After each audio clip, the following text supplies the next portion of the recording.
Greetings and welcome to another edition of The Great Goddess. Praise be to Goddess.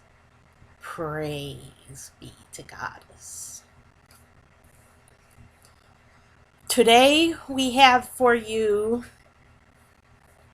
part 2 of our 3-part series on the subject of why I believe what I do about Goddess. And why I believe what I do about Goddess includes the triple goddess, and I thought I'd devote a whole video to the triple goddess and why I believe what I do about triple goddess. Now, in order to tell you more about the triple goddess, I'm going to have to give you a little bit of background, and I'm going to read to you from Wikipedia article on the subject of the triple goddess to explain my beliefs about triple goddess and why I believe what I do about triple goddess. Now, the triple goddess is thought to be the creation of a man named Robert Graves. Now, he didn't create the triple goddess. There's many sources from ancient literature that mention the triple goddess, but he's just one of them, and he mentions the triple goddess because he was inspired by the triple goddess of ancient mythology. The triple goddess of ancient mythology inspired Robert Graves to write about triple goddess, and I believe that Robert Graves was inspired by Goddess herself. Goddess herself inspired Robert Graves to write about triple goddess so we would know more about her 3 aspects. And her 3 aspects are Maiden, Mother, and Crone. So I'm going to read to you from the article about triple goddess. It's interesting to hear about the triple goddess. Here it is. Grimassi presents ancient literary writings that mention the basic concept of a triformous goddess associated with witchcraft. One of his source examples appears in Lucan's ancient tale of a group of witches, written in the 1st century BCE.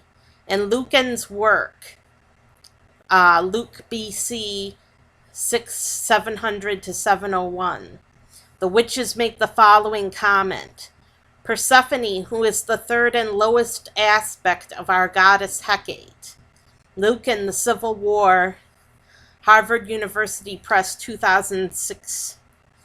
Grimassi concludes that this source strongly suggests the concept of witches having a triformous or threefold goddess, and the notion appears almost 2,000 years prior to Gerald Gardner's time. Another source example offered by Grimassi is found in Ovid's tale, Metamorphosis 794 to 95, in which Jason swears an oath to the witch Medea, saying he would be true by the sacred rites of the threefold goddess. And to continue, Graves wrote extensively on the subject of triple goddess, who he saw as the muse of all true poetry in both ancient and modern literature. He thought that her ancient worship underlay much of the classical Greek myth, although reflected there in a more or less distorted or incomplete form. As an example of an unusually complete survival of the ancient triad, he cites from the classical source Pausanias the worship of Hera in 3 persons. Now, so you know about Hera, Hera is the original one goddess in Greek mythology. In Greek mythology, Hera is the name of their original goddess. That's one complete goddess above all other goddesses. Hera is their original goddess. And Hera is the name of their original goddess in Greek mythology. And Hera was worshipped in 3 persons, according to Pausanias.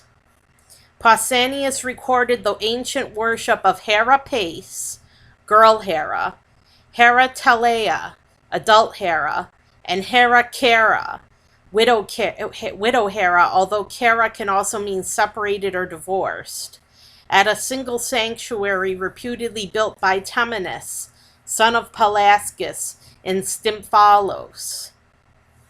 Other examples he gives include the goddess triad Moira, Ilithia, and Crone, death, birth, and beauty, from Plato's Symposium, the goddess Hecate, the story of the rape of Kor, the triad here Graves said to be Kor, Persephone, and Hecate, with Demeter the general name of the goddess, alongside a large number of other configurations. A figure he used from outside of Greek myth was one of Akan triple moon goddess Negame, who Graves said was still worshipped in 1960. Now you'll note from what I read to you that a lot of the triple goddess mythology from the past includes names of goddesses and stories related to those goddesses. Well, I believe that the ancients were inspired by goddess to write about goddess, but they got it wrong. The ancients got it wrong. They wrote about their ancient goddesses in multiplicity, and they wrote about them as having stories attached to them that were untrue about goddess. So they attached many stories to goddess that were untrue, and they had a multiplicity of goddesses. Now, that's a far cry from my idea of three goddesses in one, the one goddess, but it's close. It's very close. They had three in one also. They just had different names like Persephone and Kor and Hera, and different names attached to her. I believe that goddess should be addressed as goddess in whatever language is spoken. Because I believe this, because I believe that there's one goddess for the entire universe, not just for the Greeks, not just for the Romans, but for the entire universe. And so this universal goddess has to address universal needs and universal beliefs. And so she should be addressed as goddess by whoever is addressing her, and whatever language is spoken, she should be addressed as goddess. Now, this is not to say that the ancients were not inspired by goddess, because they were. They were inspired by goddess to write about the triple aspect of goddess in the aspect of Maiden, Mother, and Crone, as it is in the ancient texts that we just read. She's expressed as Maiden, Mother, and Crone in different forms, like Hera has the three forms of Maiden, Mother, and Crone, and Kor, Persephone, and Hecate and Demeter are another triad goddess that they believed in. Now, they were inspired to write about the triple goddess. They didn't get the aspects of the triple goddess right, the Maiden, Mother, and Crone, but they did write about the triple goddess, and they were inspired. The ancients were inspired to write about the triple goddess, the goddess in three forms. And I believe that Robert Graves was equally inspired to write about the triple goddess, because she would have been forgotten by history if it hadn't been for some of the research that Robert Graves did into the ancient texts, the ancient Greek texts, and the ancient Roman texts of about goddess. her three aspects would have been forgotten by history if it hadn't been for the work of Robert Graves writing about Triple Goddess. And so Robert Graves was inspired. The ancients were inspired. I believe that this divine inspiration came from the true goddess, and that the true goddess wants us to worship her in three forms: Maiden, Mother, and Crone. And so this triple goddess that with three aspects, three forms, is in one living being, is a way for us to understand Goddess and her relationship to humankind better. That's what I believe. I believe that we can understand her relationship to humankind better in regards to the triple goddess of Maiden, Mother, and Crone, that we can understand her three aspects. And I also believe that the three aspect, the triad goddess, was an idea stolen by Christianity with their Father, Son, and Holy Ghost. Father, Son, and Holy Ghost, the three form God, was in three aspects, was a idea stolen from the ancient triple goddess and in her three forms. They stole the idea of a triad deity from the goddess worshippers. That's where they got it from. That's where they got the idea of a three-form God from. They got it from the goddess worshippers who worshiped a three-form goddess, threefold goddess that was in three aspects.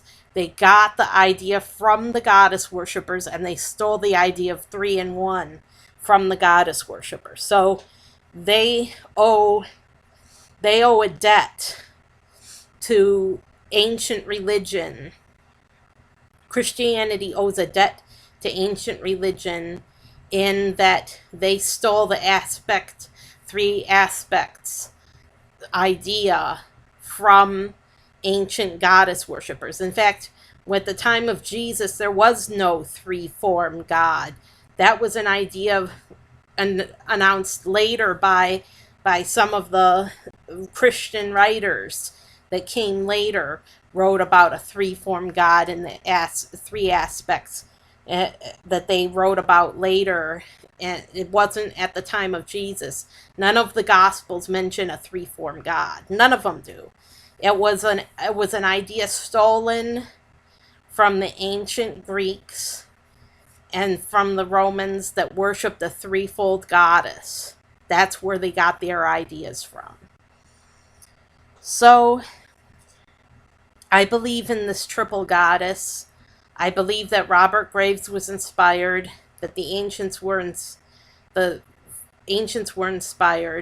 and that they were inspired to write about a triple goddess in three forms of Maiden, Mother, and Crone, because those are her three aspects: Maiden, Mother, and Crone, and they relate to her stages of time where she connected with human beings in different forms. In the beginning of time, she connected to us as the Maiden. In the intervening time, she connected to us as the Mother, and in modern times, she connects with us as the Crone.